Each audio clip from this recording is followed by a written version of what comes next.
Il y a fort longtemps, au cœur des terres africaines, s'élevait un village niché entre deux montagnes sacrées. Ce village, béni par les ancêtres, vivait en harmonie avec la nature et les esprits qui habitaient les collines environnantes. Les lois du village étaient strictes et protégées par les anciens, veillant à préserver l'équilibre entre le monde des vivants et celui des esprits. Aucun amour ne pouvait s'épanouir sans l'accord des ancêtres, et encore moins entre deux tribus rivales.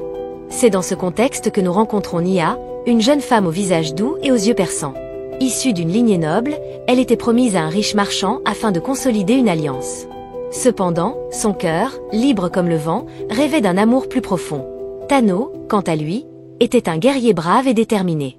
Issu d'un village rival, il portait sur ses épaules l'honneur de son peuple. Pourtant, derrière sa carapace de courage, il dissimulait une blessure secrète. Leur rencontre allait bouleverser le destin des deux tribus, enflammer des passions interdites et défier les lois sacrées du village. C'était lors du festival sacré du village, une célébration en l'honneur des ancêtres et des esprits protecteurs. Ce jour-là, les deux tribus se retrouvaient autour du feu, danses et chants remplissant l'air, symbolisant la paix temporaire entre eux. Nia, parée de ses plus beaux atours, déambulait parmi la foule, le cœur lourd à l'idée du mariage arrangé qui l'attendait. C'est alors qu'elle croisa le regard de Tano, un guerrier du village rival. Leur rencontre fut comme un coup de tonnerre dans le ciel serein.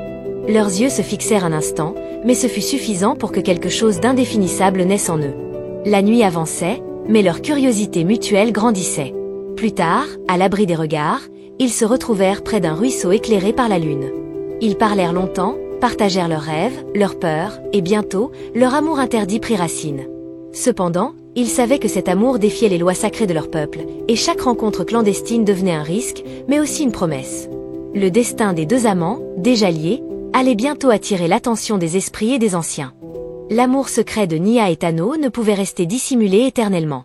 Bien que leur rencontre soit discrète, l'un des amis de Tano, Juma, avait depuis longtemps deviné la vérité.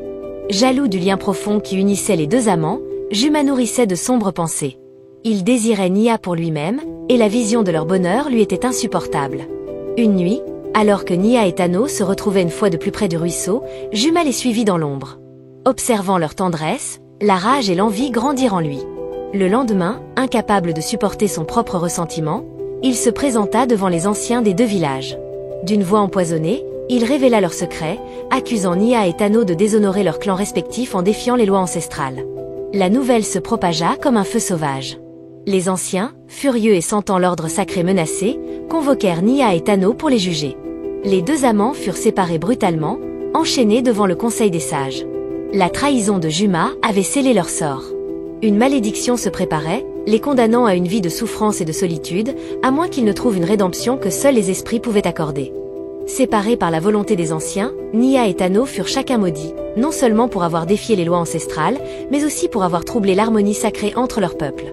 Nia, emprisonnée dans une grotte au sommet de la montagne sacrée, fut condamnée à vivre seule, privée de toute compagnie humaine. Chaque jour, elle entendait les échos de ses pleurs se mêler au chant des esprits des montagnes, renforçant la malédiction qui pesait sur elle. De son côté, Tano fut exilé dans les vastes plaines, forcé à errer sans but, chassé de son village. Il vivait désormais comme un homme traqué, poursuivi par des bêtes sauvages et des cauchemars envoyés par les esprits en colère. Chaque nuit, il rêvait du visage de Nia, mais chaque réveil lui rappelait la dure réalité de son exil. La malédiction ne se limitait pas aux amants. Les deux villages, autrefois prospères, commencèrent à souffrir. Les récoltes échouaient, les enfants tombaient malades, et les animaux fuyaient. Les anciens, conscients de l'étendue de leur punition, craignaient que leurs actions n'aient éveillé la colère des esprits. La souffrance des amants et des villages ne pouvait être apaisée tant qu'une solution ne serait pas trouvée. Le désespoir régnait dans les villages, et les esprits, autrefois protecteurs, semblaient plus distants que jamais. Un jour, un ancien sage, connu pour ses liens étroits avec le monde des esprits, décida de rendre visite à Nia et Tano. Seul un être capable de traverser les terres sacrées sans crainte pouvait les aider. Le sage, portant les marques des ancêtres sur son front, gravit la montagne pour rejoindre Nia dans sa grotte, puis traversa les vastes plaines pour atteindre Tano. Il leur révéla une ancienne prophétie. La seule manière de briser la malédiction et de restaurer l'harmonie était soit de se sacrifier pour sauver leur peuple, soit de réconcilier les deux tribus en ramenant un symbole de paix sacrée. Nia et Tano, bien qu'accablés par la douleur, virent dans cette révélation une lueur d'espoir. Tano entreprit une quête périlleuse pour retrouver une plante médicinale rare, cachée au plus profond de la forêt des esprits, capable de guérir les malades de son village. Pendant ce temps, Nia tenta d'apaiser les esprits en apprenant les secrets de la montagne sacrée et en cherchant un moyen de les apaiser. Le chemin de la rédemption était semé d'embûches, mais leur amour et leur courage les poussèrent à poursuivre, même au péril de leur vie. Le jour du grand sacrifice approchait, et Nia savait que la seule manière de briser la malédiction était d'affronter directement les esprits en colère des montagnes. Elle décida d'offrir sa vie pour sauver son village et celui de Tano, un acte de bravoure qui reflétait la profondeur de son amour et son désir de réconciliation. Gravissant la montagne sacrée une dernière fois, elle se présenta devant l'autel des esprits, entourée de brumes mystiques, prête à se sacrifier. Pendant ce temps, Tano, après avoir surmonté de nombreuses épreuves, réussit à trouver la plante médicinale tant recherchée dans la forêt des esprits. Il retourna dans son village, le cœur lourd de la décision de Nia, mais déterminé à sauver son peuple.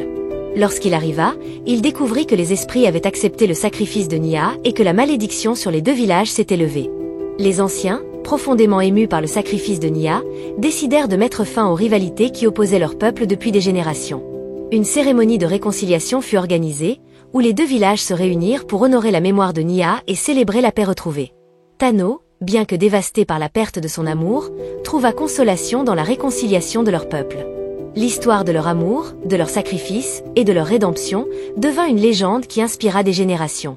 Avec le temps, l'histoire de Nia et Tano devint une légende, transmise de génération en génération dans les deux villages autrefois ennemis.